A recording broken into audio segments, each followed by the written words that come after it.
英語聞き流しリスニング、英語テキストと MP3 音声ダウンロードは、ホームページからご利用いただけます。88thpp.com、88thpp.com。Rapunzel. There were once a man and a woman who had long in vain wished for a child. At length the woman hoped that God was about to grant her desire. These people had a little window at the back of their house from which a splendid garden could be seen, which was full of the most beautiful flowers and herbs. It was, however, surrounded by a high wall, and no one dared to go into it because it belonged to an enchantress, who had great power and was dreaded by all the world. One day the woman was standing by this window and looking down into the garden, when she saw a bed which was planted with the most beautiful rampion, Rapunzel, and it looked so fresh and green that she longed for it. She quite pined away and began to look pale and miserable. Then her husband was alarmed, and asked, "What ails you, dear wife?" "Ah," she replied, "if I can't eat some of the rampion, which is in the garden behind our house, I shall die." The man, who loved her, thought, "Sooner than let your wife die, bring her some of the rampion yourself, let it cost what it will." At twilight, he clambered down over the wall into the garden of the enchantress, hastily clutched a handful of rampion, and took it to his wife. She at once made herself a salad of it, and ate it greedily. It tasted so good to her, so very good, that the next day she longed for it 3 times as much as before. If he was to have any rest, her husband must once more descend into the garden. In the gloom of evening therefore, he let himself down again, but when he had clambered down the wall he was terribly afraid, for he saw the enchantress standing before him. "How can you dare," said she with angry look, "descend into my garden and steal my rampion like a thief? You shall suffer for it." "Ah," answered he, "let mercy take the place of justice, I only made up my mind to do it out of necessity. My wife saw your rampion from the window, and felt such a longing for it that she would have died if she had not got some to eat." Then the enchantress allowed her anger to be softened, and said to him, "If the case be as you say, I will allow you to take away with you as much rampion as you will, only I make one condition, you must give me the child which your wife will bring into the world, it shall be well treated, and I will care for it like a mother." The man in his terror consented to everything, and when the woman was brought to bed, the enchantress appeared at once, gave the child the name of Rapunzel, and took it away with her. Rapunzel grew into the most beautiful child under the sun. When she was 12 years old, the enchantress shut her into a tower, which lay in a forest, and had neither stairs nor door, but quite at the top was a little window. When the enchantress wanted to go in, she placed herself beneath it and cried, "Rapunzel, Rapunzel, let down your hair to me." Rapunzel had magnificent long hair, fine as spun gold, and when she heard the voice of the enchantress she unfastened her braided tresses, wound them round one of the hooks of the window above, and then the hair fell 20 ells down, and the enchantress climbed up by it. After a year or two, it came to pass that the king's son rode through the forest and passed by the tower.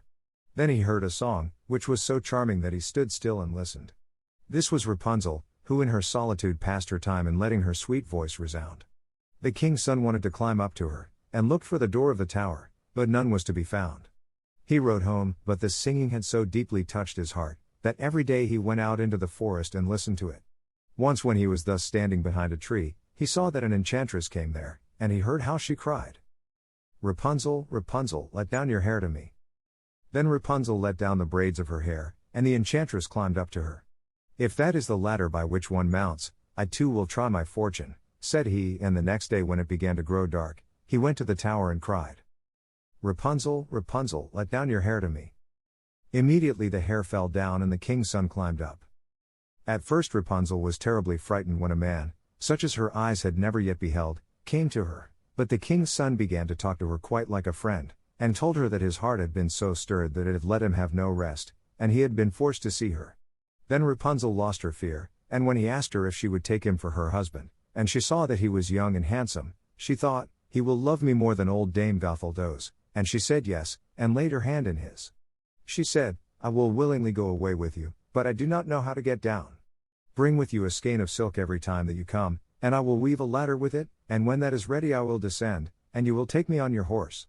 They agreed that until that time he should come to her every evening, for the old woman came by day.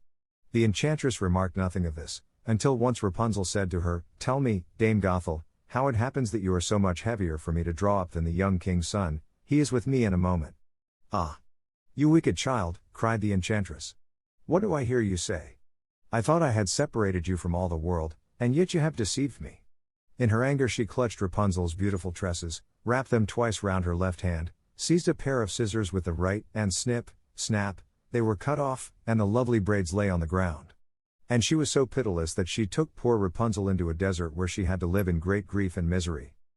On the same day that she cast out Rapunzel, however, the enchantress fastened the braids of hair, which she had cut off, to the hook of the window, and when the king's son came and cried, "Rapunzel, Rapunzel, let down your hair to me," she let the hair down. The king's son ascended, but instead of finding his dearest Rapunzel, he found the enchantress, who gazed at him with wicked and venomous looks. "Aha!" she cried mockingly, "you would fetch your dearest, but the beautiful bird sits no longer singing in the nest, the cat has got it, and will scratch out your eyes as well. Rapunzel is lost to you, you will never see her again." The king's son was beside himself with pain, and in his despair he leapt down from the tower. He escaped with his life, but the thorns into which he fell pierced his eyes. Then he wandered quite blind about the forest, ate nothing but roots and berries, and did naught but lament and weep over the loss of his dearest wife. Thus he roamed about in misery for some years, and at length came to the desert where Rapunzel, with the twins to which she had given birth, a boy and a girl, lived in wretchedness.